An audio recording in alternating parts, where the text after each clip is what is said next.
Hello guys, welcome to my YouTube channel Ankit Tech Buddy. In our last lecture, we have just a brief idea about what is the ARM microcontroller and where it is used, what are its features. In today's lecture, I am going to explain you like how we can control its pins and what are the internal registers available with this microcontroller to be accessed. These pins available on microcontroller, we generally name it as a general purpose input output GPIO. That means we can connect any kind of input and output to these pins. If we have to control these GPIOs, we need to understand what are those resistors required to make those pins input and output or to send any kind of voltage on those pins. Like those resistors are pin cell, IO DIR, IO set, IO clear, IO pin. I will explain these resistors in my next slides. As we have just talked about, like in ARM7 LPC2148, we are having only two ports. One is the port 0 and another is the port 1. As I have told you, like this microcontroller is of a 32-bit, so its register size, its port size will be of 32 pins. So here you can see like port 0 is having pin number from P0.0 to P0.31. In this port, we are not able to use pin number 24, 26 and 27 because those pins are used for some internal purpose. And port 1, we are having pin numbers from 16 to 31 only. The pin number 0 to 15 are not present physically, but the register size for the port 1 is still 32-bit. So here I am going to explain you like what is the use of this resistor called pin cell. If you just see pin diagram, you can able to see on every pin there are multiple functionalities available. Like if you will simply see the pin number 48, it is having like P1.20, it is also working as general purpose pin and it is also working for some other functions, those are slashed over here. To select any of the functions of that pin, we need to access these pin cell register. So pin cell registers, pin cell 0 is used to select the functions of pins of port 0 from 0 to 15. And pin cell 1 register is used to select the function of the pins from port 0 16 to 31. And pin cell 2 is the register that is used to select the function of the pins of port 1 16 to 31. That means to select a function of a single pin, we are having 2 bits. Here you can see, if you will see in the pin diagram, like port 0.0 number pin, that will be having 4 functions. Like one is function is the general purpose, second is the transmitter, third is the PWM, and fourth is like reserved.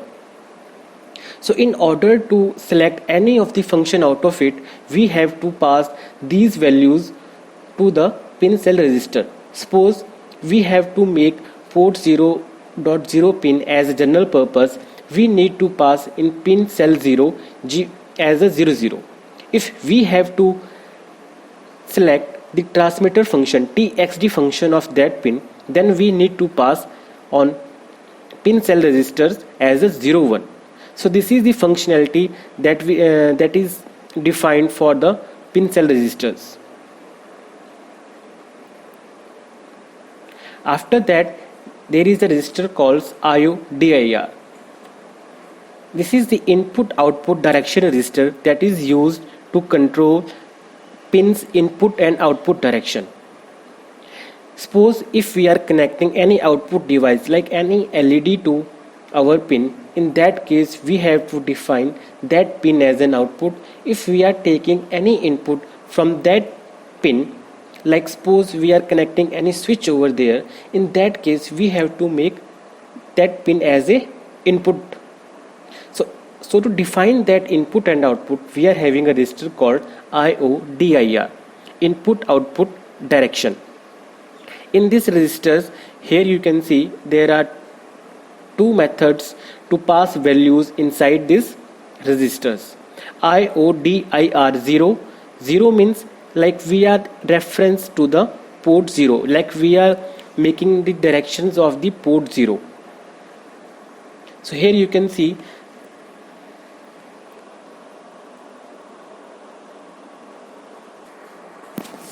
in this slide, you can just have a brief idea. During our programming, I will just make clear all those concepts also. Here you can see if we have to make pin number 10 as a output, we have to write input output direction port 0 to 1 left shift by 10. It is a left shift operator that is used. So that means we are sending a 1 on 10th location of this registers. As you can see, the register size is 32-bit, so it is very much typical to write everything in a hex format. So this is the method that is mainly used in the ARM controllers. In order to, like, we have to define any of the pin as an input, then we will simply make it as a not. Like, first of all we will be writing 1 inside that registers on location 10, and then we are making it as a 0. So that pin will be defined as an input. If we have to define multiple inputs at the same time, then we can use an OR operation. OR operation is like whenever we are writing 1 inside any registers, it will not make changes to the other pins. If we have to write 0, in that case we will be AND all those pin configurations. So there are the two methods to access or to just pass all those input and output values to your registers. One is the hex method and one is the using shift operator. Similarly, there are two other registers like IODIR, IOSet and IOPin. As I have just told you, IODIR is used suppose to make the direction of the any of the pin as a input or output. Here you can see, like, I have taken pin number 10 and pin number 11. I am making its those pin direction as an output. After that I am clearing those pins. So this resistor is generally used to clear those pins. Here I am writing 1. 1 right doesn't mean like it is sending a high voltage over there. It means it is clearing those pins. So this is the point that you have to understand over here. In the case of the ARM, like, there are two different registers to set IOSet and IOClear to make changes in the pins. So in IOClear, if I will pass the 1 on 10th or pin number 11, it will be just clear that. If I will pass the 1 in IOSet register of port 0 on position of 10 and 11, it will make them set. So these are the three registers, those are mainly used. And after that, if we have to read the values from those pins, like what is the logic on those pins at that time, for that purpose we use IO pin register. IO pin 0 means we are reading all the 32 pins of port 0.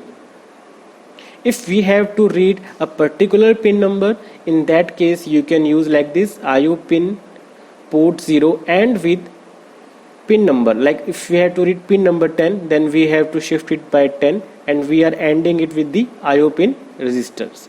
I will explain you all those things when we are programming on those concepts. Then there is an oscillator, then there is a ROM and RAM inside it, and there is a CPU over there which is communicating between ROM and RAM, and we are going to write our code inside Keil, and then we will generate a hex file, and that hex file can be transferred to the hardware using any of the software. And whatever the logic we have made for the LEDs, or you can say the buzzers, switches, LCDs, it will start working there.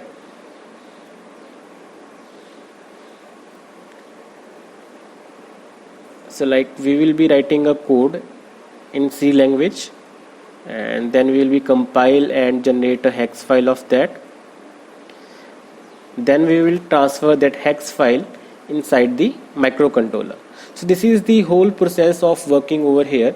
I have just given you a brief idea about what are the registers in this. In next video I am just going to explain you like how to program it and how we can check that program over Proteus. Thank you.